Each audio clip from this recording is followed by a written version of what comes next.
निश्योवतायं सहितं हृदैव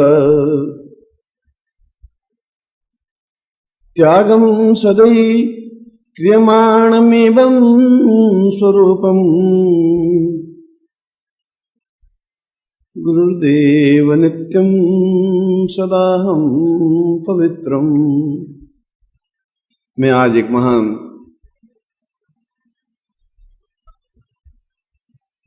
युग सृष्टा गोरखनाथ के इस संस्कृत श्लोक से अपना प्रवचन या अपनी बातचीत प्रारंभ कर रहा हूं।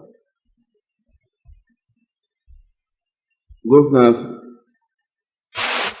संस्कृत बहुत कम पढ़े लिखे थे, फिर भी उन्होंने अपनी गोरखवाणी में कई स्थानों पर संस्कृत के बहुत सुंदर श्लोक उद्धृत किए हैं। उन्होंने अधिकतर प्राकृत भाषा में अपने विचार व्यक्त किए हैं। जितने साबर मंत्र हैं वे सब साबर मंत्र में से 80% या 90% गोरखनाथ के निर्मित हुए हैं, और वे सभी मंत्र अपने आप में उन शास्त्रीय मंत्रों से भी ज्यादा प्रामाणिक और ज्यादा प्रभावशाली रहे हैं। फिर भी उनके कुछ श्लोक ऐसे हैं, उन श्लोकों का चयन करके एक पुस्तक की रचना की जा सकती है, क्योंकि वे श्लोक गोरखनाथ के पूरे जीवन को अपने आप में व्यक्त करते हैं कि गोरखनाथ कौन थे। तो हम गोरखनाथ के बारे में बहुत कम पढ़ पाए हैं और समझ पाए हैं। उनको भगवान शिव का अवतार माना जाता था, जैसे भगवान शंकराचार्य को शिव का अवतार माना जाता था। और अवतारी पुरुष में और सामान्य पुरुष में बाहरी दृष्टि से कोई बहुत बड़ा अंतर नहीं होता। सांसारिक व्यक्ति के भी आंख, नाक, कान, हाथ, पैर वैसे ही होते हैं जैसे अवतारी पुरुष के होते हैं। वो भी रोते हैं, हंसते हैं, उदास होते हैं, चिंतित होते हैं, परेशान होते हैं, टेंस में आते हैं, दुख भोगते हैं, सुख भोगते हैं। राम भी वनवास के समय जो सीता को रावण ले गया तो वे पत्ते से, पेड़ों से, पौधों से पूछते थे, हे खग, हे मृग, मधुकर बैनी, कहाँ गई सीता मृग नयनी। हे पक्षी, तुम बताओ कि मेरी सीता कहाँ चली गई। हे मृग, तुम बहुत दौड़ते हो, तुम्हें शायद पता हो कि सीता किस साइड में कौन ले गया है। मधुकर बैनी, हे भंवरे, शायद तुम मुझे उसका अता पता बता सकते हो। और वे उतनी व्यथित होते हैं जितने सामान्य सांसारिक व्यक्ति होते हैं। इसलिए ये नहीं अवतारी पुरुष हमेशा बहुत प्रसन्न और बहुत आनंदित या बहुत खुशी होते हैं, या सांसारिक व्यक्ति दुखी ही होते हैं। मूलभूत अंतर यह है कि इस श्लोक में गोरखनाथ ने एक सुंदर रास्ता हमारे सामने बताया। मनुष्य जाति को एक रास्ता दिया है, और मनुष्य जाति का प्रारंभ 5वें साल से प्रारंभ हो जाता है। उससे पहले वह बालक कहलाता है। 5वें साल के बाद उसका यज्ञोपवीत संस्कार हो जाता है, वह द्विज कहलाने लग जाता है, और उसके बाद उसमें एक समझ, एक चिंतन, एक विचारधारा आने लग जाती है। फिर उसकी जैसी संगति होती है, जैसे माँ बाप का प्रभाव होता है, जैसा घर का वातावरण होता है, वे जिंदगी भर उसका पीछा नहीं छोड़ते। 5 साल से 12 साल तक की उम्र तक का जो समय होता है वह उसका निर्माण समय होता है। उस निर्माण में वो राक्षस भी बन जाता है, दुष्ट भी बन जाता है, भला भी बन जाता है, मेधावी भी बन जाता है, त्यागमय भी बन जाता है। जो कुछ बनना होता है वह उस अवस्था में बन जाता है, क्योंकि उसके कोमल चित्त पर उस समय कुछ लिखा हुआ नहीं होता है। स्लेट बिल्कुल कोरी होती है। घर का वातावरण अगर उनके पिता दुष्ट स्वभाव के हैं तो उसके चित्त पर भी दुष्ट स्वभाव अपने आप अंकित हो जाता है। यदि पिता लालची हैं, स्वार्थी हैं, तो वह भी उसके ऊपर, क्यों रात दिन देखता है मेरे पिता ऐसा लूट करके, बेईमानी करके धन एकत्र कर रहे हैं, या विषय भोगी हैं, या अय्यासी हैं, या त्यागी हैं, वह घर का वातावरण उसके चित्त पर हमेशा के लिए अंकित हो जाता है।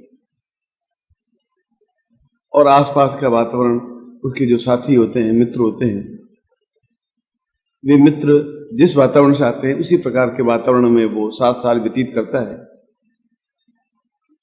और वो भी उनके जीवन पर प्रभाव पड़ जाता है, चाहे वो पुरुष हो चाहे स्त्री हो। उनसे पिंड छुड़ाना अपने आप में बड़ा कठिन होता है, क्योंकि वो खून में मिक्स हो जाता है, उसके विचारों में मिक्स हो जाता है, उसका निर्माण उस तरीके से होने लग जाता है। इसलिए गोरखनाथ कहते हैं कि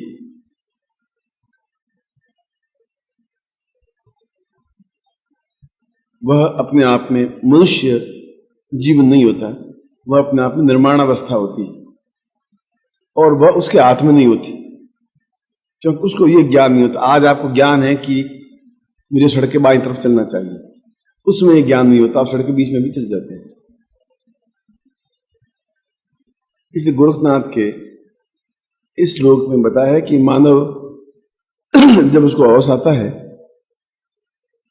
जो 2 छोरों के बीच में खड़ा होता है, 2 किनारों के बीच में खड़ा होता है। एक छोर विषय वासनाएं होती हैं, एक छोर त्याग होता है। वैराग्य नहीं कह रहा है, संन्यास भी नहीं कह रहा है, उन्होंने त्याग शब्द का प्रयोग किया है। विषय वासनाओं का मतलब ये नहीं भोग अपने आप में कर्तव्य है, जीवन निर्माण या जीवन नष्ट करने वाली चीज नहीं।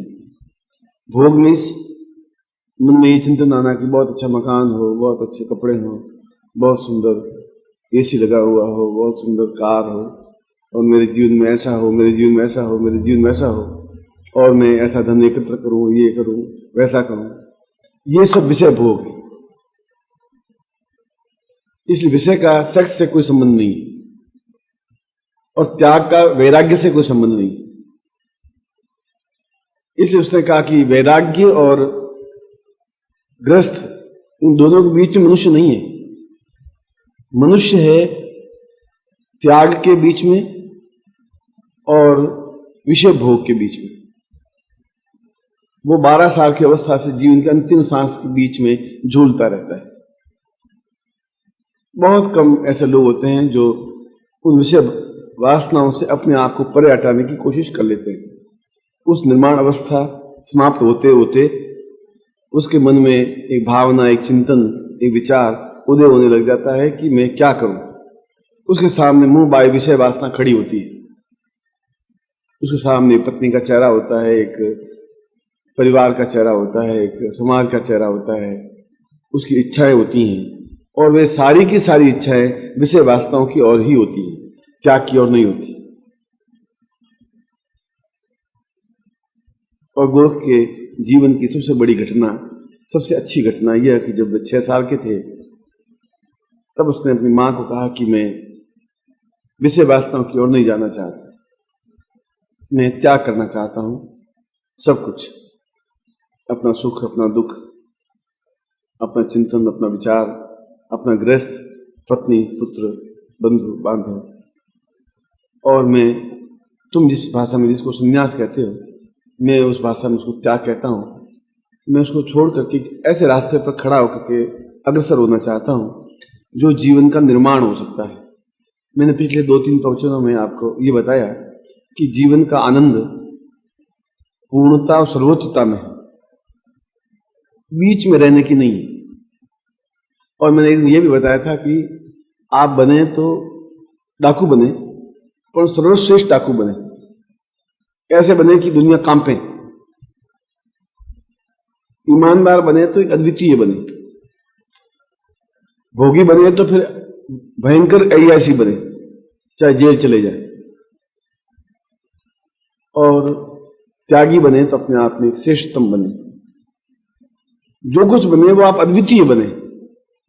बीच में करोड़ों लोग जूझ रहे हैं और संसार के 99.9% बीच में जूझते रहते हैं, और कहने के बाद भी उनके उस चित्त पर वो जो प्रभाव पड़ा हुआ है वो प्रभाव मिटता नहीं है। बड़ी मुश्किल से गुरु उसको मिटा पाता है या उसकी मन की संकल्प शक्ति मिटा सकती है। मेरे टेबल पर पैसे पड़े हो और कोई नहीं देख रहा हो तो वो प्रवृत्ति उदय होगी जो मेरे माँ बाप के हृदय में, खून में कोई मिली होगी कि चलो इसमें से 100 रुपए जेब में डाल। मैं माँ बाप को दोष नहीं दे रहा हूं, वो भी ब्लड कहीं से आया होगा और वो चुपचाप 100 रुपये जेब में डाल देता है, 1000 रुपये डाल देता है, चोरी कर लेता है।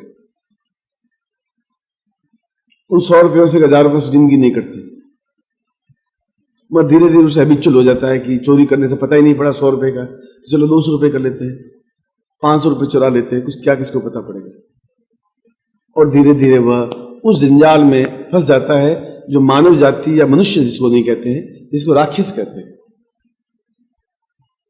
जिसको एक अमानव कहते हैं। और अधिकतर व्यक्ति वैसा बन जाते हैं क्योंकि उसका चारों तरफ का परिवेश ऐसा होता है। उनसे परे हटना मूर्ख कहते हैं कि बहुत बड़ा कठिन है। जब वो 6 साल के थे तब उसने अपनी मां को कहा कि मैं त्यागमय जीवन व्यतीत करना चाहता हूं, मुझे वैसे वास्तव में कोई रुचि नहीं है, क्योंकि भोगे रोग भयम, भोग से केवल रोग पैदा हो सकता है और कुछ नहीं हो सकता। रोग, संसार का रोग, घर का रोग, आसपास का रोग, कुल का रोग, समाज का रोग, स्वार्थ का रोग और शरीर के रोग। मैं उस रोग रहित होकर के अपने जीवन को उस पूर्णता तक पहुंचा देना चाहता हूं जहां रोग रहित जीवन बन सके, लोग एहसास कर सकें कि मैं कुछ हूं। जब रैदास चमार, जूते गांठने वाला व्यक्ति, एक अद्वितीय बन सकता है, और जब सिद्धार्थ अशोक महान जैसा या बुद्ध जैसा व्यक्ति महान बन सकता है, तो एक चमार और एक राजा का बेटा, इन दोनों छोर में से वह भी महान बन सकता है, वह भी महान बन सकता है, तो कोई भी व्यक्ति महान बन सकता है। और महान की परिभाषा है सर्वोच्चता प्राप्त करना, और सर्वोच्चता प्राप्त करने के लिए रास्ता गुरु के शब्दों के ऊपर से चल करके ही बढ़ा जा सकता है। नीचे गुरु के शब्द बिछे होते हैं, उन पर चल करके उस तक पहुंचा जा सकता है। तो मां ने मना कर दिया कि नहीं, तुम ऐसा नहीं कर सकते, तुम त्याग में जीवन व्यतीत नहीं कर सकते, तुम घर बार छोड़ के नहीं जा सकते। उन्होंने बहुत हट किया, नदी के किनारे खड़ा खड़ा मां मना करती रही। स्वाभाविक है, मां मना करेगी, पत्नी मना करेगी, बेटे मना करेंगे। आदमी अपने आप में इकाई है, समाज ने उसको बांध रखा है, मनुष्य समाज नहीं है। मनुष्य तो अपने आप में अकेला इसलिए है कि वो अकेला पैदा हुआ, अकेला मृत्यु को प्राप्त होता है, इसलिए मनुष्य समाज है ही नहीं। समाज ने उसको घेर रखा है, इसलिए समाज बन गया। मैं तेरा चाचा हूं, मैं तेरा काका हूं, मैं तेरा बाप हूं, मैं तेरी मां हूं, तेरी बहन हूं, मैं संबंधी हूं, मैं रिश्तेदार हूं, मैं तुम्हारा पड़ोसी हूं, मैं तुम्हारे बाप का मित्र हूं, मैं तुम्हारे चाचा हूं, मैं तुम्हारा वह हूं, मैं तुम्हारा पड़ोसी हूं। ये सब मिलकर के एक समाज बन गया उसका। वह व्यक्ति समाज नहीं है, बहुत अपने आप में एक इकाई है। तो जब मां ने बहुत मना कर दिया तो मां ने निश्चय कर लिया कि तुम चलो घर, मैं तुम्हारी शादी कर लेती हूं और मेरी ये इच्छा है। उसने कहा कि ये सब सही है, शादी करना बहुत बड़ी बात नहीं, शादी तुमने भी की है और शादी तो सैकड़ों हजारों लोग करते हैं, मैं सैकड़ों हजारों करोड़ों लोगों में से नहीं होना चाहता। मैं कुछ अपने आप में अलग बनना चाहता हूं और उन वासनाओं को दमित करके, उन वासनाओं को परे हटा करके अपने आप में एक युग सृष्टा बनना चाहता हूं। इसलिए मैंने प्रवचन के प्रारंभ में उनको एक युग सृष्टा शब्द से प्रयोग किया। जब मां नहीं मानी तो उन्होंने उसी समय उसके पास एक कैंची थी, कैंची से अपने लिंग को काट करके मां के सामने फेंक दिया। उसने अब मेरी शादी कर ली। बस इतनी सी चीज के लिए आप शादी कर सकती थी। ओम परम तत्वाय नारायणाय गुरुभ्यो नमः।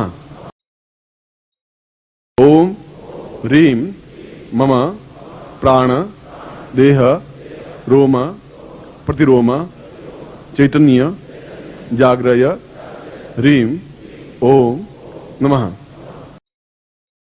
ओम भूर्भुवः स्वः तत्सवितुर्वरेण्यं भर्गो देवस्य धीमहि धियो यो नः प्रचोदयात्।